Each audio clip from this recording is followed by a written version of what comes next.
భగవద్గీత 4వ అధ్యాయంలోని చాలా ముఖ్యమైన శ్లోకం. చాతుర్వర్ణ్యం మయా సృష్టం గుణకర్మ విభాగసః తస్య కర్తారమపి మాం విద్యకర్తారమవ్యయం. చాతుర్వర్ణ్యం మయా సృష్టం అంటే 4 వర్ణాలను నేనే సృష్టించా.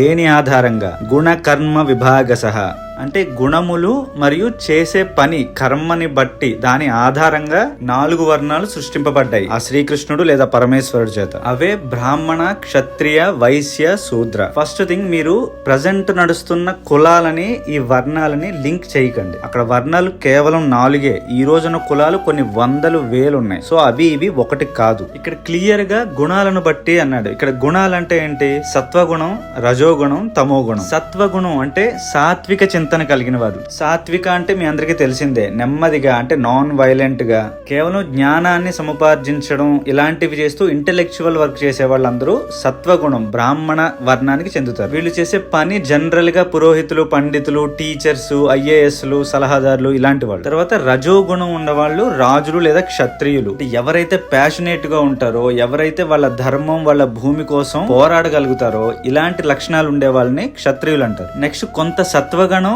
కొంత రజోగుణం కూడా ఉన్నవాళ్ళు వైశ్యులు. వీళ్ళు వ్యాపారాలు చేసి దేశానికి ఆర్థిక పరిపుష్టి కలిగేలా చేసే మైండ్ సెట్ ఉండేవాళ్ళు. తర్వాత తమోగుణం. ఈ తమోగుణం ఉన్న వాళ్ళు ఇంటెలెక్చువల్ గా కొంచెం వీక్ ఉంటారు. అంటే వాళ్ళకి చదువులు అవి ఎక్కువ ఎక్కకపోవచ్చు, కానీ సర్వీస్ బేస్ ఇండస్ట్రీలో ఎక్కువ రాణిస్తారు. ఇప్పుడు బ్రాహ్మణుడిగా లేదా క్షత్రియుడిగా పుట్టినా సరే వాళ్ళు సర్వీస్ బేస్డ్ వర్క్ చేస్తున్నారంటే వాళ్ళు వర్ణ ప్రకారం శూద్రులు అవుతారు. సేమ్ అలాగే ప్రస్తుత క్యాస్ట్ సిస్టమ్ లో మేబీ బీసీ అయినా, ఎస్సీ అయినా ఎవరైనా వాళ్ళు సాత్వికంగా ఉంటూ ఇలా గురువులుగా, టీచర్స్ గా లేదా ఐఏఎస్ గా ఇలాంటి గుణాలు అండ్ కర్మ పని చేస్తూ ఉంటే వాళ్ళు బ్రాహ్మణులు వర్ణ ప్రకారం.